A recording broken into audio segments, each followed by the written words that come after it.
ہمارے چینل میں خوش آمدید۔ چلیں شروع کرتے ہیں آج کی کہانی۔ میں ساس بنی تو سوچا کہ بہو کی ماں بن کر رہوں گی، لیکن پہلے بیٹے نے شادی کے دوسرے دن ہی بہو کو طلاق دے دی۔ میں نے اسی وقت بیٹے کو آگ کر دیا اور بہو کو دوسرے بیٹے کے ساتھ بیاہ دیا۔ لیکن اب پھر سے وہی ہوا، جیسے ہی تیسرے بیٹے کے ساتھ شادی کی تو پہلے دونوں بیٹے میرے قدموں میں گر گئے کہ اب تو حلالہ ہو گیا ہے، ہم سے اس کی شادی کروا دو۔ میں بڑی پریشان ہوئی تو پھر تیسرے بیٹے کی جگہ رات میں بیس بدل کر گئی، لیکن پیروں تلے سے زمین نکل گئی جب بہو نے اپنی ایسی چیز دکھائی کہ میں رقیہ بیگم ایک مالدار عورت تھی۔ وہ بیوہ ہونے کے باوجود اپنے تینوں بیٹوں کو بہت آسانی سے پال رہی تھی۔ ان کے پاس بہت سی جائیدادیں تھیں، 3 کوٹھیاں ان کے کرائے پر لگی ہوئی تھیں اور 2 پلازے تھے۔ ان سب چیزوں کا حساب کتاب وہ اپنے پاس ہی رکھتی تھی۔ بچوں کی پاکٹ منی فکس تھی۔ ان کے پاس 2 وفادار اور ایماندار بوڑھے ملازم تھے جو اس کے شوہر کے زمانے سے اس کا ساتھ دے رہے تھے۔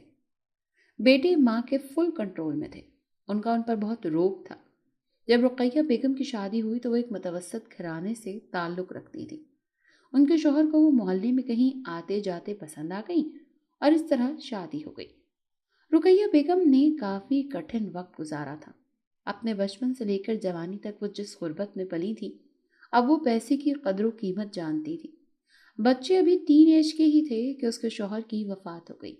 بچوں کو انہوں نے کبھی دولت ظاہر نہ ہونے دی تھی۔ ان کو یہی بتایا تھا کہ سب کچھ فلاپ ہو گیا ہے، اسی لیے ان کے فادر کی ڈیتھ ہوئی ہے اور اتفاق سے جو فکس رقم تھی اس سے ہی گزارا چلانا ہے۔ خوبصورت بڑا گھر تھا، پورے خاندان میں ان کے شوہر کے نام کا ڈنکا بجتا تھا۔ شوہر کی وفات کے بعد انہوں نے سب سے ملنا جلنا برائے نام کر دیا تھا تاکہ کوئی آ کر ان کے بچوں کو نہ ورغلا سکے۔ ان کے شوہر کے ان کو بہت عزت سے نوازا، ان کو ہر بات میں شامل رکھا، ایک ایک پیسے کا حساب کتاب دیا۔ وہ کہتے تھے کہ بیویوں کو ہر بات میں شامل رکھنا چاہیے اور اپنے گھر کے معاملات میں اپنے بچوں کے بارے میں بھی صلاح مشورہ بیوی سے کرنا چاہیے، کیونکہ بیوی جتنا اپنے بچوں کو بھلا چاہتی ہے اتنا کوئی اور نہیں چاہتا۔ گھر اور بچوں کے معاملات جتنا بیوی سمجھتی ہے اتنا کوئی اور نہیں سمجھ سکتا، اور نہ ہی کسی دوسرے کو اپنے گھر اور بیوی بچوں کے معاملات میں دخل دینے کی اجازت دینی چاہیے کہ دوسروں کے ذہن اور سوچتے ہیں، ہو سکتا ہے دوسرا بھلا سوچ کر ہی بول رہا ہو۔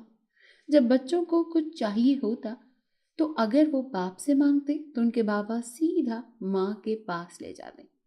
اگر وہ خود اس بات پر لے کر دینے پر رضامند ہوتے تو بیوی کو یس کا اشارہ کر دیتے، اگر نہ ایگری ہوتے تب بھی نو کا اشارہ کر دیتے۔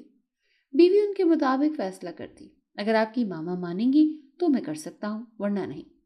بچوں کے ذہن میں بھی بچپن سے ہی یہ بات فکس ہو چکی تھی کہ اگر ماما مانیں گی تو تبھی بابا بھی مانیں گے۔ اس طرح ان کے دل میں ماں کا روب بڑھ گیا۔ اکثر وہ باپ کی منانے کی کوشش کرتے کہ آپ ماما کو سمجھائیں تو وہ ڈرنے کی ایکٹنگ کرتے ہوئے کہتے کہ نہ بابا، مجھے تو آپ کی ماما سے بڑا ڈر لگتا ہے۔ بچے بچپن میں ہی سمجھتے تھے کہ شاید بابا ماما سے بہت ڈرتے ہیں۔ رقیہ بیگم کو سب خاندان والے بہت عقل مند سمجھتے تھے۔ وہ موقع کی مناسبت کو بھانپ لیتی تھی کہ کس وقت کیا کرنا مناسب ہے۔ جب ان کی شادی ہوئی تو شادی کے اگلے دن ہی شوہر ان کو اپنی ماں کے پاس رات کو ملوانے لے گیا۔ ساس بوڑھی تھی، اس نے پیار سے پاس بٹھا لیا تو شوہر نے جھٹ بیوی کو حکم صادر کیا کہ میری ماں کی ٹانگیں دباؤ، تو رقیہ بیگم نے عمل کرنے میں 2 منٹ دیر نہ لگائی۔ مہمان بھی کمرے میں آ جا رہے تھے اور وہ سب سے بے نیاز ساس کے دل سے نہ کہ ٹرخانے والے انداز میں دباتی رہی۔ جب ساس نے زبردستی بس کروایا تو شوہر کا اشارہ پا کر چھوڑ دیا۔ پھر بوڑھی ساس کے دل سے خدمت کرتی رہی کیونکہ وہ بیمار رہتی تھی۔ پہلے بیٹی کی پیدائش کے بعد ساس فوت ہو گئی، تب سے رقیہ بیگم نے ہمیشہ کے لیے شوہر کے دل میں گھر کر لیا تھا۔ ساس کا پخانہ تک صاف کیا۔ رقیہ کے شوہر نے دیکھا کہ ان کی بیوی بہت عقل مند ہے تو وہ صرف اسی سے مشورہ کرتے کہ ایسا کیا کیا کیا جائے بچوں کی آمدن کا ذریعہ بھی بنا رہے اور زیادہ مشکل بھی نہ ہو۔ تو بیوی نے انہیں ایک پلازا تعمیر کرنے کا مشورہ دیا کہ اس کو رینٹ پر لگا کر کرائے سے نظام چلاتے رہیں گے۔ اگر کچھ اور بزنس شروع کیا تو اس کو بھی چلانا آسان نہیں ہوتا۔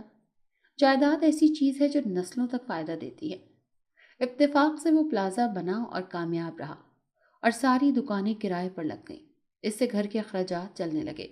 پھر انہوں نے ایک اور پلازا بنانے کا سوچا تو بیوی نے کہا کہ ایسا کرتے ہیں 3 گھر بنوا کر رینٹ پر دے دیتے ہیں۔ جب بچے بڑے ہوئے الگ رہنا چاہتے ہوں تو ان تینوں کے پاس اپنا اپنا ایک ایک گھر موجود ہوگا۔ انہیں گھر تعمیر کرنے کے جھنجٹ میں نہیں پڑنا پڑے گا۔ ہاں البتہ اگر انہیں اپنی مرضی کا بنانے کا ارادہ ہوا تو وہ اسے ہی سیل کر کے بھی بنا سکتے ہیں اور اس طرح ان کی ہیلپ بھی ہو جائے گی۔ شوہر نے رقیہ بیگم کے مشورے پر عمل کرتے ہوئے اکٹھے ایک ہی جگہ 3 پلاٹ خریدے اور پھر ان کی ایک ہی طرز کی تعمیر شروع کر دی اور انہیں رفتہ رفتہ مکمل کرنے لگے۔ رقیہ بیگم نے کبھی فضول خرچی نہیں کی، ہمیشہ بچوں کے آگے مہنگائی کا رونا، خرچے کا رونا روتی رہتی کہ فیس کہاں سے دی جائے گی۔ بچوں کو کبھی ہاتھ میں پیسے خرچ کرنے کے لیے نہیں دیے، ہمیشہ گھر سے لنچ بنا کر دیا اور اگر کبھی دینے بھی پڑے تو فالتو نہ دیے۔ رقیہ بیگم کے شوہر ہمیشہ کہتے کہ بچوں کی تربیت کرنا دنیا کا سب سے مشکل کام ہے۔ ذرا سا کہیں چوک ہو جائے یا کوئی کمی رہ جائے تو اکثر اس کمی کی وجہ سے بعض اوقات سارے کیے کرائے پر پانی پھر جاتا ہے۔ وہ کہتے تھے کہ اولاد رحمت بھی ہے اور آزمائش بھی۔ ان کی تربیت کے بارے میں ہم سے روز محشر پوچھا جائے گا اور اگر اچھی تربیت ہوگی تو اجر ملے گا اور بری تربیت کرنے کے سبب سزا بھی ملے گی۔ رقیہ بیگم نے بچوں کو کبھی موبائل لے کر نہیں دیا اور نہ ہی موبائلز پر گیمیں کھیلنے کی عادت ڈالی۔ ان کو لیپ ٹاپ پر خود ہی مناسب گیمز جن سے ان کی تربیت میں کوئی فرق نہ پڑتا ہو اور اس سے ان کی دلچسپی بھی قائم رہے اور ذہن بھی تیز ہو، ایسی دماغی گیمز وغیرہ کر کے دیتی۔ وہ بھی مخصوص وقت پر مقرر تھا، ہفتہ اور اتوار صبح شام ہر بچے کا 1-1 گھنٹہ مقرر تھا۔ پڑھنے کے بعد ان کو لالچ دیا جاتا کہ اس کے بعد ملے گا۔ اس لالچ میں وہ سبق بھی یاد کر لیتے اور اچھا پڑھ بھی لیتے۔ جو جلدی ہوم ورک کرتا اور ساتھ اچھا بھی، اس کی باری پہلے آتی۔ ان تینوں کو پیسے ڈالنے والے ایک ایک باکس لا کر دیے تھے کہ جو ٹیسٹ میں اچھے نمبر لے گا یا گڈ یا اسٹار لے گا اسے اتنے پیسے ملیں گے اور ان کو جمع کرتے رہنا ہے، اور اپنی برتھ ڈے پر اپنی مرضی کی شاپنگ کرنے کی اجازت ملتی تھی۔ ویسے ان کے کپڑے جوتے والدین ہی پسند کرتے تھے۔ رقیہ بیگم بچوں سے پوچھتی رہتی تھی کہ تمہارے پاس کتنے پیسے جمع ہو چکے ہیں۔ پھر بچے ان کا لاک کھول کر گنتے اور خوش ہوتے۔ کسی کے کم ہوتے تو اس میں ان کو جوش دلاتی کہ تم مزید اچھا پڑھو لکھو تو اور پیسے ملیں گے۔ ان کو اپنے کام بھی خود ہی کرنے پڑتے، حتیٰ کہ اپنے کھانے کی پلیٹ بھی خود ہی دھونی پڑتی۔ اس کے پاپا بھی خود دھونے لگتے تو رقیہ بیگم بچوں سے کہتی کہ کون اپنے بابا کے کام کر کے جنت کمانا چاہتا ہے۔ پھر تینوں کو جوش بھی دلاتی کہ اس کا اللہ پاک سے بہت انعام بھی ملے گا۔ ماں اور بزرگوں کی تربیت کی بھی ترغیب دیتی کہ جو بڑا سامنے آئے اسے سلام کرنا ہے، اگر وہ کھڑا ہے تو اسے بیٹھنے کی جگہ دینی ہے، باہر سے کوئی بھی آئے اسے پانی پیش کرنا ہے۔ بعض اوقات تینوں پانی کا گلاس لے کر آ جاتے۔ پھر رقیہ بیگم نے بتایا کہ جو پہلے سب سے اٹھتا ہے وہی دے گا، اسی لیے تینوں کی کوشش ہوتی کہ ہم پہلے اٹھیں۔ رقیہ بیگم نے شوہر سے کہہ کر پورے گھر میں خفیہ کیمرے لگا دیے تھے۔ کافی عرصہ بچوں کو نہ پتہ چل سکا کہ ان کا کوئی کیمرے میں دیکھ کر ان کو بتاتی کہ والدین کو بچوں کا سامنے نہ بھی ہو تو سب پتہ چل جاتا ہے۔ ان کو کبھی ڈانٹتی مارتی نہ، ہمیشہ پیار سے سمجھاتی، ان کے دوسروں کے سامنے بھی عزت کرتی اور عزت کرواتی۔ رات کو سوتے وقت تھوڑی دیر پاس لیٹ کر پہلے دعائیں پڑھواتی کہ اللہ پاک کو شکریہ بولیں کہ اللہ پاک نے سارا دن بہت اچھا گزارا اور رات بھی اچھی گزارے۔ پھر اگر کسی کے ساتھ جانے نہ جانے میں ہم سے کوئی زیادتی ہو گئی ہو تو ہم کو معاف فرما دے، اور اگر کسی نے کی ہو تو ہم نے معاف کیا۔ کسی کو معاف کرنے سے اپنے گناہ معاف ہوتے ہیں۔ نماز کی پابندی کرواتی، گھر میں ہی نماز پڑھاتی اور جمعے والے دن اپنے بابا کے ساتھ مسجد بھیجتی۔ کسی سے زیادہ دوستی نہ کرنے دیتی اور کسی دوست کو گھر بلانے نہ دیتی، نہ کسی کے گھر جانے دیتی۔ وہ کہتی نہ جانے دوسرے اپنے بچوں کی تربیت کیسی کر رہے ہیں، وہ ان سے دوستی کروا کر اپنے بچوں کی تربیت خراب نہیں کر سکتی تھی۔ نہ کسی کے گھر بلا وجہ جاتی، نہ اپنے گھر کسی کو بلاتی، اپنی خوشیاں اپنی فیملی کے ساتھ مناتی۔ سالگرہ اکیلے ہی گھر میں مناتے۔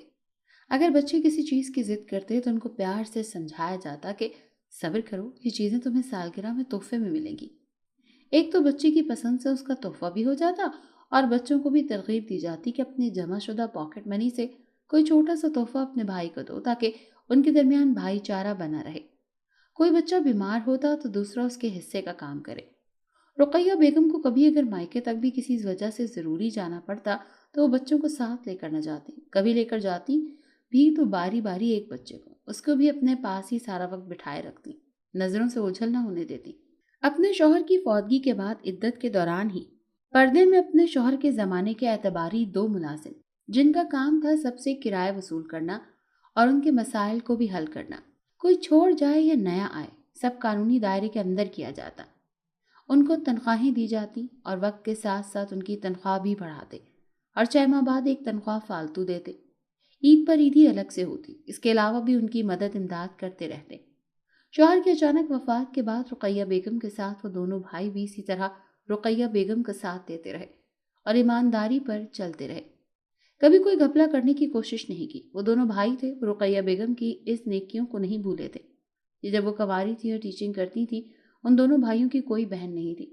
घर आपस में मिले हुए थे। वो रुकैया से छोटे थे और उनके घर बूढ़े वालिदैन होते थे। रुकैया बेगम उनसे अक्सर बाहर के काम करवा लेती थी। उन दोनों का उनके घरों में आना जाना आजादाना था। रुकैया बेगम के घर वालों के सामने ही पैदा हुए और उधर ही बड़े हुए थे। उनके वालिदैन अक्सर बीमार रहते थे। रुकैया बेगम वहां जाकर रोज उनको खाना पकाकर देकर आती, उनके बर्तन धो देती, कभी सफाई कर देती, सालन पका आती, उनके कपड़े धोआती। तो वो दोनों भाई मुलाजमत से आकर रोटियां ले आते और कपड़े धुले हुए होते तो इस्त्री कर लेते। पहले उनका बाप फौत हुआ तो उनके सारे मेहमानों को संभालना और कुल तक सारा दिन उधर रहकर काम करते रहना। फिर रुकैया बेगम की शादी हो गई, मगर वो उन लोगों को नहीं भूली। वो भी ज्यादा माली हालात की वजह से पढ़ लिख न सके थे, तो रुकैया बेगम ने उन्हें अपने काम पर रख लिया और उनका वहां से ज्यादा तनख्वाह देने लगी। रुकैया के शौहर को गांव की जमीनों का काफी पैसा मिला था। उसने एक बड़ा खूबसूरत घर तामीर करवाया था। फिर रुकैया से शादी हुई तो रुकैया ने उसे समझाना शुरू कर दिया कि हम पैसे को किस तरह से सलीके तरीके से खर्च करके अपनी इनकम को डबल कर सकते हैं। रुकैया बेगम के शौहर ने बीवी की बातों को मानने में आर महसूस न किया और फिर इस काम में उन्हें फायदा मिला तो इसी काम को जारी रखा और एक और प्लाजा तामीर करवा दिया। रुकैया बेगम ने उनकी बीमार माँ का इलाज भी करवाया, मगर वो जाँ बर्द न हो सकी और कफन दफन का सारा खर्चा भी खुद ही किया। फिर उनकी अपनी पसंद के मुताबिक उनकी सादगी से शादियां भी करवा दी। जब रुकैया बेगम बेवा हुई तो उसने सोचा कि अगर अब मैंने खुद हौसला और हिम्मत से काम ना लिया तो मेरे बच्चों का मुस्तकबिल दाव पर लग जाएगा और शौहर के इतने सालों की मेहनत पर पानी फिर जाएगा। फोन पर वो उन दोनों भाइयों को हिदायत देती और उनको उसने समझा दिया था कि बच्चों को अभी कुछ नहीं पता चलना चाहिए, खास तौर पर पैसों का हिसाब किताब वगैरह। उसने हर चीज़ का हिसाब किताब लिख कर और रिकॉर्ड करके भी रख लिया था कि अगर खुदा न खास्ता उससे कुछ हो जाता है तो ये उसके साथ धोखा होता, तो उसके बच्चों के पास सबूत रिकॉर्ड होने चाहिए। रुकैया बेगम ने बच्चों को बचत की इतनी आदत डाल दी थी कि आहिस्ता आहिस्ता उसने उनको सब बताना शुरू कर दिया। बच्चे जवान हो रहे थे। तीनों बच्चों में 1-1 साल का फर्क था।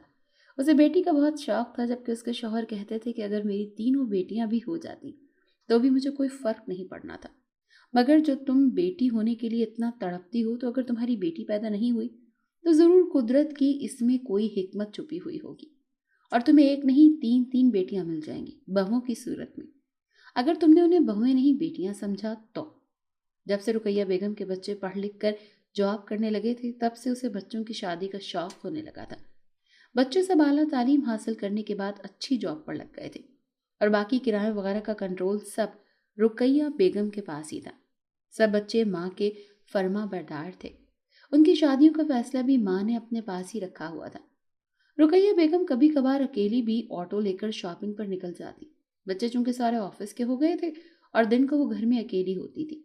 कुछ थोड़ा बहुत सामान खत्म था, वो लाना था। वो मार्केट में जैसे ही ऑटो से उतरी, एक बुरके वाली लड़की जल्दी से रिक्शे में बैठकर बोली, आंटी प्लीज मुझे बचा लें, मेरे पीछे कुछ लोग लगे हुए हैं।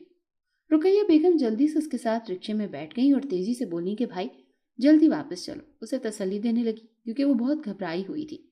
घर उतरकर भी वो लड़की बहुत खौफजदा सी थी। रुकैया बेगम ने उसे घर के अंदर बुलाया और उसे पानी पकड़ाया। जब उसने नकाब उतारा तो जैसे कोई हूर जमीन पर उतर आई। फिर उससे उसकी हालात जिंदगी के बारे में पूछा तो उसने बताना शुरू किया कि उसका नाम माया है। माया जब पैदा हुई तो उसके वालिदैन के दरमियान झगड़े जोर पकड़ते गए।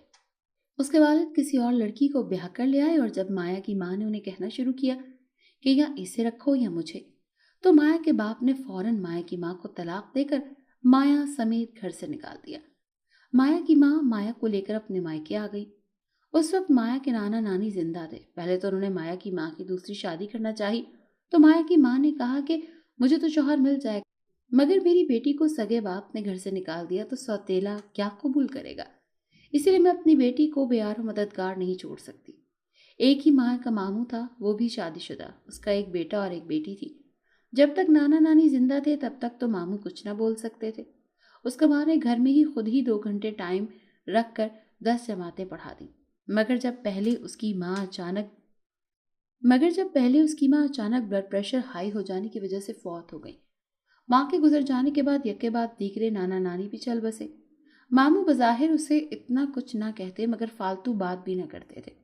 उसके मामू के बच्चे बेटा और बेटी को मामा मामी माया के साथ खेलना तो दूर की बात, उनसे बात तक करने नहीं देती।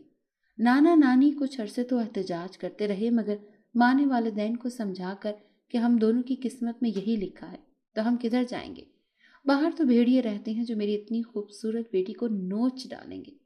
माया की माँ कहती कि मेरी किस्मत में यही लिखा हुआ था।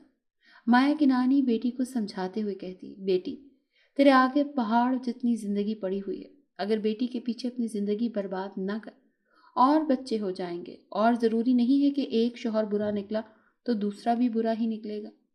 हम जब तक जिंदा हैं तेरी बेटी अपने नाना के जेरे साया अपने सगे मामू के घर पर तो है, तो इतनी फिक्र उसकी क्यों करती है। माया की माँ खुशमगी निगाहों से देखते हुए बोली, अम्मा मेरे होते हुए मेरी बेटी का सुलूक सबके साथ ऐसा नारवा है तो फिर मेरे बाद क्या होगा। आपके और मेरे अलावा इस दुनिया में कौन प्यार करने वाला है। माया की नानी रोते हुए बोली, तेरी किस्मत का मुझे हमेशा दुख रहेगा। बड़ी मुश्किल से माया के नाना ने आकर चुप करवाया और समझाते हुए बोली, या तो बेटी तू शादी कर ले या फिर अपनी किस्मत के साथ तुम लोग समझौता कर लो। घर में हर वक्त रोना धोना मचाए रखोगी और घर का माहौल कशीदा रहने लगेगा। इस घर में हमारी बहू भी रहती है और उसके बच्चे भी हैं। अगर उसने शौहर को ब्लैकमेल किया या उनको इस घर में रखो या मुझे रखो, फिर सोचो वो क्या करेगा। क्या वो अपनी बहन को और उसकी बेटी को रखेगा या अपनी बीवी बच्चों को रखेगा। अगर अब तुम दोनों चाहती हो कि बेटा ऐसे सैंडविच ना बने या हमें इस बुढ़ापे में छोड़कर ना जाए, तो इस बात का हल यही है कि जिंदगी को अब किस्मत का फैसला समझकर कबूल करते हुए खुश और नॉर्मल जिंदगी गुजारो, और बहू की हर बात को सहने की आदत डाल लो ताकि वो इस घर में तुम्हें रखने पर एतराज ना करे। अगर वो अपने बच्चों के साथ तुम्हारी बच्ची को घुलने मिलने नहीं देती तो बेहतर है इसे अपने साथ रखने की आदत डालो। माया के नाना ये कहकर कमरे से बाहर चले गए। माया की माँ तड़प कर दुख से बोली, मेरी जात ही सबके लिए मुसीबत बनी हुई है, इससे अच्छा है कि मैं मर ही जाऊं। माया को अब माँ ने हर वक्त निगरानी करनी शुरू कर दी। उसे हर वक्त अपने साथ रखती, न किसी के घर जाती न उसे लेकर जाती। उसे दुनिया की नज़रों से छुपाए रखती, उसके साथ खुद खेलती, उसे पढ़ाती, कुरान पाक पढ़ाती, स्कूल का सबक सिखाती, उसकी पसंद की चीज़ें बना बना कर उसे देती। भाभी को सुबह मिलते वक्त सलाम ज़रूर करती, चाहे वो जवाब दे या ना दे। कभी मूड होता तो उसके सलाम का जवाब दे देती, या ना मूड होता तो जवाब ही ना देती। अगर सास ससुर सामने होते तो माँ की माँ से हल्की फुल्की बात कर लेती, या अगर शौहर होता तो फिर ज़रा कुछ बोल देती। इसके शौहर ने बीवी को साफ कह दिया था कि मैं न वालिदैन को छोड़ सकता हूँ, ना ही बहन या उसकी बेटी को बेयारो मददगार छोड़ सकता हूँ। तुमने अगर इस बात को इशू बनाकर धमकियां देने की कोशिश की तो मैं फौरन तलाक दे दूंगा। इस खुशफहमी में मत रहना कि मैं तुम्हें बच्चों की वजह से अहमियत दूंगा। बच्चे मेरे हैं और मेरे ही रहेंगे। मैं समझता हूँ कि तुम बेवकूफ़ी नहीं करोगी और ना ही मुझे इंतहाई कदम उठाने पर मजबूर करोगी। तुम इस घर में माशी मसला नहीं है। अगर तुम अलग रहना चाहो तो ऊपर वाला पोर्शन दे दूंगा। तुम अपना ऊपर पकाओ खाओ, मुझे कोई एतराज़ नहीं। तुम ऊपर अकेली रहोगी, मुझे अपने वालिदैन की खुशी और देखभाल के लिए और शादी करनी पड़ेगी ताकि वो बहू के बगैर न रहे। उनको बेटे के साथ बहू का सहारा भी चाहिए। अब इतनी सख्त शर्तों पर माया की मामी ने मजबूर होकर कहा कि मैंने कब उनके रहने पर एतराज़ किया है। मैं चाहती हूँ कि माया की माँ इधर जैसे मर्जी रहे, जो मर्जी पकाए खाए, न मेरी लाइफ में दखल दे ना मैं उसकी लाइफ में दखल दूंगी। मैं अपने बच्चों की तरबियत जैसे मर्जी करूँ, मुझे रोका ना जाए। माया का मामू तो उसे वैसे ही डराने के लिए ऐसी बातें कह रहा था, वरना वो खुद भी अपनी बीवी बच्चों के बगैर नहीं रह सकता था, मगर अपने वालिदैन और दुखी बहन को भी नहीं छोड़ सकता था। उसका तीर निशाने पर लगा। उसने दिल में शुक्र किया कि उसके वालिदैन और बहन के साथ रहने पर राजी हो गई है। माया के मामू ने दिल में फैसला किया कि अब उसकी बीवी जैसे भी रहे, वालिदैन या उसकी बहन को लिफ्ट ना कराए वो इग्नोर करता रहेगा। इस पर किसी किस्म की पाबंदी में नहीं रखेगा। माया की माँ को भी भाई पैसे की कमी न होने देता, उसको खर्चा खिला देता, मगर छुपा कर देता था, ताकि बीवी को भी कम से कम बुरा न लगे और घर का माहौल कशीदा ना हो और बच्चों के जहनों पर बुरा असर ना पड़े। माया बहुत ज़हीन थी, घर में ही मैट्रिक कर लिया। माँ उसे बुर्के और नकाब की पाबंदी करवाती थी। मैट्रिक के पेपर्स देने के बाद माँ खुद साथ जाती रही और सारे पेपर्स के दौरान उधर ही बैठी रहती। मैट्रिक में वो काफ़ी अच्छे नंबरों से पास हो गई थी। अब उसे माँ ने अल्लामा इकबाल ओपन यूनिवर्सिटी से 11वीं 12वीं क्लास में शुरू करवा दिया था। इस दौरान माँ अचानक चल बसी तो माया की दुनिया अंधेर हो गई, क्योंकि एक घर में रहते हुए उसके अपने कज़नों, मामू की बेटी या बेटे से बातचीत ना थी। नाना नानी उसको बहुत दिलासे देते, मगर माँ ना दिला सकी। उसे नाना ने हौसला दिया कि तुमने जिंदगी में अकेले ही सब मुश्किलों का मुकाबला करना है, हम कब तक तुम्हारा साथ दे सकते हैं, अपनी हिफाजत भी खुद करनी है। नाना बीए फिर एमए तक उसकी साथ पेपर्स देने जाते रहे। फिर नानी की डेथ हो गई। एक और साहिबान उसके सर से उठ गया। वो बिलक बिलक कर रोती रही। नानी की लाश पर लिपट लिपट कर रोती रही। मामू से गले लगाकर कहते, मेरी बेटी, मैं तेरा मामू हूँ, हमेशा तुम्हारे साथ हूँ। नाना खुद गम से निढाल थे। मामी दूर खड़ी बनावटी आंसू बहा रही थी। कुछ रिश्तेदार औरतों ने माया को गले लगाकर प्यार से तसल्लियां दी तो मामी उसे सबसे छीन कर बोली, इधर आओ मेरी बेटी, चल अंदर जाकर लेट जा। उसे नींद की दवा जबरदस्ती दूध के साथ खिला दी ताकि वो सो जाए, क्योंकि उसका शौहर उसके पास बार बार जा रहा था। उसे दिलासा देना चाहती थी ताकि शौहर को उसके पास जाने से रोक सके। शौहर उसे दूध के साथ नींद की दवा देते हुए पूछने लगा कि इसे क्यों सुला रही हो, तो वो बड़ी हमदर्दी जताने वाले अंदाज में बोली, रो रो कर सारी रात हलकान होती रहेगी, इसीलिए मैंने सोचा थोड़ी देर सो जाएगी तो इसे सुकून मिल जाएगा। कुछ दिन तो वो उसे शौहर को दिखाने के लिए हमदर्दी जताती रही। उसे जबरदस्ती शौहर के सामने खिलाती पिलाती रही। वो नाना के पास ही सोती थी, उनको तसल्ली देती थी। नाना ने नकाहत से उसे कहा कि बेटी, ये मामी का हमदर्दी का नाटक ज्यादा अरसे तक नहीं चलना, इसीलिए अब तुम्हें अपनी लड़ाई खुद लड़नी है, दुनिया का डट कर मुकाबला करना है, बहादुर बनना है। बस एक दुनिया में तुम्हारा मामू ही बचा है, वो हर वक्त तुम्हारे पास नहीं होगा, और मामी जो इतने अरसे से मजबूरन तुम्हें बर्दाश्त कर रही है, वो एक ही बार कभी जिंदगी में जब उसे मौका मिला तो वो बम फोड़ेगी। उसके शौहर ने अपनी बहन और तुम्हारे लिए उसे छोड़ देने तक की धमकी दी थी। वो ये बात कभी भूली होगी नहीं। इत्तेफाक से मैंने उनकी बातें सुन ली थी। तब से मैंने उनकी आंखों में तुम्हारे लिए नफरत ही देखी है। अब शायद मैं भी ज्यादा अरसे तुम्हारे साथ न रहूं, तो तुम्हें हर वक्त मोहतात रहने की जरूरत है। ये किसी भी हद तक जा सकती है। सदा पावर एक इंसान के हाथ में नहीं रहती, वक्त बदलता रहता है और इंसान की पावर भी बदल जाती है। क्या पता कब मामी के हाथ में आ जाए। अपना सफरी बैग हर वक्त ज़रूरी चीज़ें डालकर तैयार रखो, कब किधर निकलना पड़े। मेरी दुआ है कि तुम्हें कोई अच्छा साहिबान मिल जाए जो हमेशा तुम्हारा साथ दे। माया रोने लगी और बोली, जब सगे बाप ने कबूल नहीं किया तो और कौन मेरा हमदर्द बनेगा। मुझे बस आपका साथ चाहिए। नाना ने उसके सर पर लरसता हुआ हाथ रखकर तसल्ली देते हुए कहा, कबूतर की तरह आंखें बंद कर देने से सच्चाई बदल तो नहीं जाएगी। मैं बूढ़ा हूं, क्या पता कब। कहते कहते वो नीचे गिर गए और ये सहारा भी माया से छिन गया। मामू ने चंद दिनों से बहुत प्यार से तसल्लियां दी, नया लैपटॉप, नया मोबाइल वगैरह लेकर दिए। उसे कहते अंदर से कुंडी लगा कर रखा करो। शायद वो भी इस सब की तरफ से गैर मुतमईन रहने लगे थे। उसे कमरे में ही जूस, पिज़्ज़ा, बर्गर वगैरह मंगवा कर देते रहते। उसके पास खाने पीने की चीज़ों का ढेर लगाए रखते। चाय वगैरह भी वो अंदर ही इलेक्ट्रिक केटल में बनाती रहती। छोटा फ्रिज उसकी माँ के ज़माने का मौजूद था। अब उसे वाकई मामू के बगैर घर में डर लगने लगा। मामू उसे दिन में कई कई बार फ़ोन करते रहते। अचानक बाहर से रोने की आवाज़ें आने लगी। वो बाहर निकली तो मामू के बच्चे और मामी बहुत ज़्यादा रो रहे थे। मामी फ़ोन पर किसी को बता रही थी कि मामू का एक्सीडेंट हुआ है और वो जाँ भाग हो गए हैं। ये सुनते ही माया डर कर तेज़ी से कमरे के अंदर चली गई और अंदर से कुंडी लगा ली। गम से वो चूर थी। उसे नाना की नसीहत याद आने लगी। वो रोते हुए खामोशी से लरसते जिस्म और कांपते हाथों से अपना ज़रूरी बैग सामान में डालते वो रोते हुए खामोशी से लरसते जिस्म और कांपते हाथों से अपना ज़रूरी सामान बैग में डालने लगी। कुछ चीज़ें लैपटॉप के बैग में डाली, माँ की ज्वेलरी भी डाली और दोनों बैग तैयार करने के बाद बाहर आई तो मामी किचन में किसी को फ़ोन पर कह रही थी कि सबसे पहले इस माया की बच्ची को बेच दूंगी। یا مار دوں گی۔ یہ لفظ سنتے ہی مایا سخت ڈر گئی اور موقع لگا کر تیزی سے باہر نکل آئی اور بمشکل پیدل چلنے لگی۔ کوئی سواری نظر نہیں آ رہی تھی۔ کمرے کا دروازہ بھی بند کر کے آئی تھی تاکہ مامی کو لگے کہ میں کمرے میں ہی ہوں۔ ایک بوڑھے بابا بائک پر جا رہے تھے۔ مایا نے ہاتھ سے روکا۔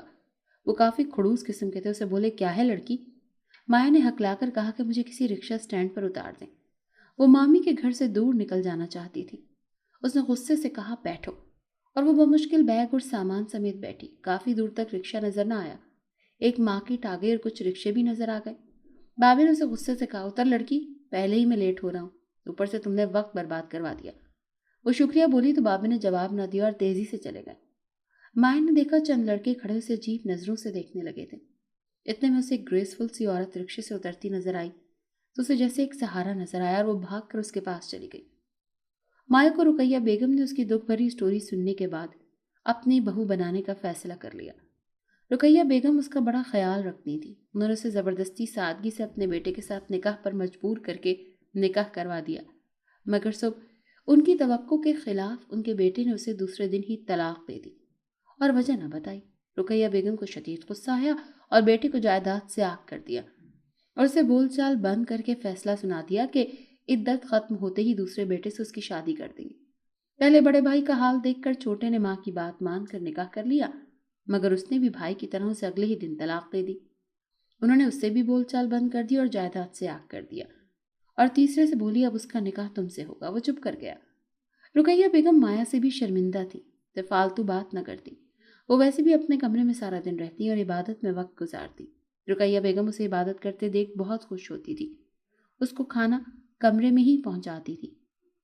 مایا نے اپنا موبائل آف کیا ہوا تھا کہ کہیں مامی لوکیشن پر پہنچ نہ جائے۔ رقیہ بیگم ایک گھریلو سی خاتون ہے اور ان کے بیٹے بہت شریف تھے۔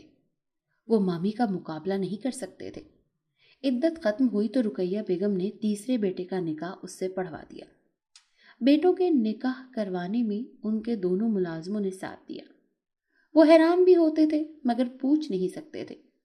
نکاح کے بعد رقیہ بیگم کے دونوں بڑے بیٹوں نے ماں کے باری باری کمرے میں جا کر پاؤں پکڑ کر منتیں کرنے لگے کہ اب حلالہ ہو گیا ہے، اب مایا کا نکاح میرے ساتھ کرا دیں۔ اس نے سوچا کہ ایسا نہ ہو کہ یہ بیٹا بھی طلاق دے دے۔ اسے تجسس ہوا تو وہ بہو کو بیٹی بنا کر رکھنا چاہتی تھی، کیونکہ اس کی کوئی بیٹی نہ تھی اور اسے بیٹی کی شدت سے خواہش تھی۔ وہ بیٹے کو اپنے بھائیوں کے کمرے میں مصروف پا کر بھیس بدل کر مایا کے کمرے میں چلی گئی۔ مایا زیرو کا بلب جلا کر بیٹھی ہوئی تھی جب رقیہ بیگم کمرے میں داخل ہوئی تاکہ راز جان سکے کہ کیوں اسے بیٹے دوسرے ہی دن طلاق دے دیتے ہیں۔ مایا نے روتے ہوئے سمجھا کہ اس کا شوہر کمرے میں آیا ہے۔